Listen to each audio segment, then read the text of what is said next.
हरे कृष्णा। हमारे आज के इस गीता वीकली में आपका स्वागत है। और आज हम एक प्रश्न पर चर्चा करेंगे। ये प्रश्न है, लोग पूछते हैं, संजय जिन्होंने पूरी भगवत गीता को धृतराष्ट्र को अपने महल में बैठ करके सुनाया, कैसे देख पा रहे थे संजय ये सारा ज्ञान? महाभारत का युद्ध तो हो रहा था कुरुक्षेत्र में, और धृतराष्ट्र बैठे थे हस्तिनापुर के अंदर। तो हस्तिनापुर में बैठे बैठे संजय जो उनके सेवक थे, उन्होंने कैसे सारी गीता देख ली? क्योंकि वो तो महाभारत के युद्ध में नहीं थे। कई टीकाकारों ने ऐसा वर्णन किया कि संजय जो थे बड़े फुर्तीले थे, वो हस्तिनापुर से दौड़ करके कुरुक्षेत्र जाते थे, हाल सुनते थे और वापस आकर के धृतराष्ट्र को बताते थे। लेकिन भगवत गीता के 18वें अध्याय के 74 नंबर श्लोक में इस बात की पुष्टि करी गई है कि संजय कैसे भगवत गीता का ज्ञान धृतराष्ट्र को दे पाए। संजय ने खुद कहा इस श्लोक को, ये अंतिम श्लोक भगवत गीता के हैं जो संजय ने बोले। संजय ने कहा, इति अहम वासुदेवस्य पार्थस्य च महात्मनः संवादम इमं अश्रोषम अद्भुतम रोमहर्षणम। संजय ने कहा, इस प्रकार मैंने कृष्ण तथा अर्जुन इन दोनों महापुरुषों की वार्ता, तो जो महापुरुष कहा गया, संजय अर्जुन को भी महापुरुष कह रहे हैं। कोई साधारण व्यक्ति नहीं थे अर्जुन, जिन्होंने अपने संदेह के कारण भगवत गीता सुन ली।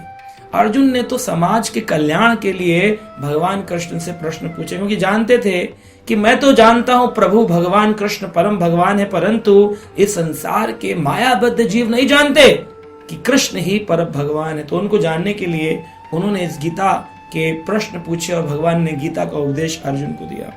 इस बात को संजय ने देखा और संजय कह रहे, मैंने इन दोनों महापुरुषों की वार्ता को सुन लिया है। यह संदेश इतना अद्भुत है कि मेरे शरीर के अंदर रोमहर्षणम का अर्थ है कि मेरे शरीर के रोंगटे खड़े हो रहे हैं। जो शरीर पे रोंगटे होते हैं, ये खड़े हो गए। कभी कभी गूज बम्स आते हैं जब हम कोई अद्भुत बात सुनते हैं, अमेजिंग कोई बात सुने, आदमी कहता है, यार क्या बात बोली आपने, मेरे तो रोंगटे खड़े हो रहे हैं। तो इसमें श्रील प्रभुपाद, इस्कॉन के जो फाउंडर आचार्य थे, वो बताते हैं कि दोनों वार्ता को संजय कह रहे हैं, वासुदेवस्य पार्थस्य, इनकी वार्ता को क्या किया? संवादम इदम अश्रुषम, मैंने श्रवण किया। तो कैसे श्रवण कर लिया? तो कहते हैं कि वेद व्यास जो थे वो भगवत गीता और महाभारत के रचयिता हैं। तो वेद व्यास जी जो थे उनके परम शिष्य हैं संजय।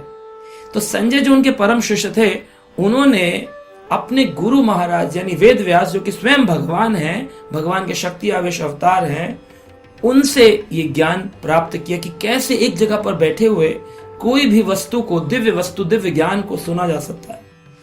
शास्त्र कहते हैं, जब कोई भक्त अपने गुरु के बताए रास्ते पर चलता है, गुरु की सेवा करता है, बड़ी विनम्रता पूर्वक गुरु के उपदेशों को आत्मसात करता है, तो कहते हैं, चक्षुदान दिलोए ही जन्मे जन्मे प्रभु से। चक्षुदान यानी कि आंखों का दान देता है गुरु, जिससे व्यक्ति देख पाता है कि ये क्यों हो रहा है, क्या हो रहा है, मेरे साथ ऐसा क्यों हो रहा है। क्योंकि समाज में इतना इल्यूजन है, इतना मोह है, लोग समझ नहीं पाते और दुखी होकर डिप्रेशन में सुसाइड कर लेते हैं, डिप्रेशन में दवाइयां खाते रहते हैं, बीमार हो जाते हैं, रोगग्रस्त हो जाते हैं, क्योंकि वो समझ नहीं पाते ऐसा क्यों हो रहा है। जब हम गीता का उपदेश सुनते हैं गुरु के माध्यम से, गुरु की सेवा करके, तब हमारे जीवन का मोह नष्ट होता है और फिर हमें वो आंख प्राप्त होती है जिससे हम देख पाते सही क्या हो रहा है। जैसे गुरु हमारे जीवन में लाइट लेकर के आते हैं। अभी अंधकार हो, पूरे रूम में अंधेरा हो और बोला जाए जाकर के एक पेन ले आओ, दिखेगा नहीं कौन से कलर का पेन लाना है, कौन सा लाना है, ब्लैक लाना है, ब्लू लाना है। लेकिन जब लाइट जलाई जाएगी तो पता चलेगा, अच्छा ये वाला मंगाया था।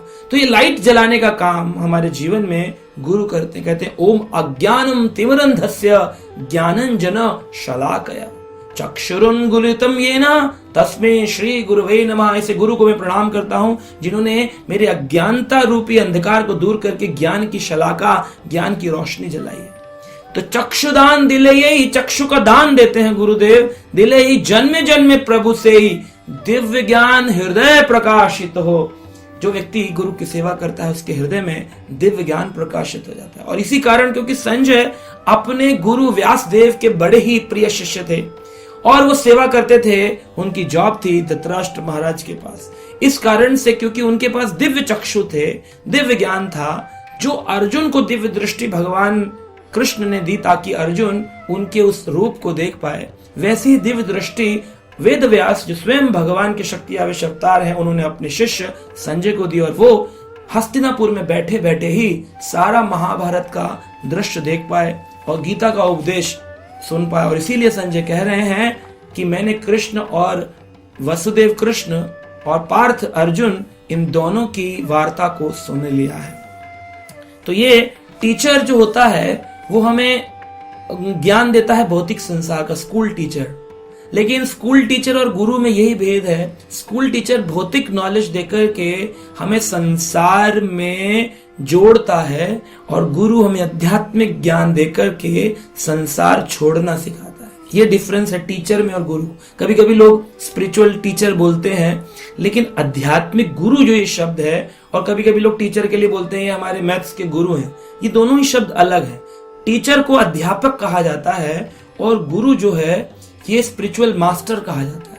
मास्टर का मतलब होता है कि वो आपके ऊपर शासन करता है, हाँ? शासन करता है, शास्त्र के माध्यम से शासन करता है और आपको सिखाता है सही रास्ता क्या है।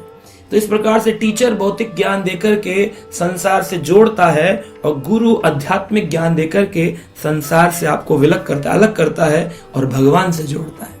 तो इस प्रकार से जो संजय थे, उन्होंने सारा वार्ता हस्तिनापुर में बैठे बैठे सुना और देखा, और इसी प्रकार उन्होंने फिर धृतराष्ट्र को कह सुनाया। हरे कृष्ण।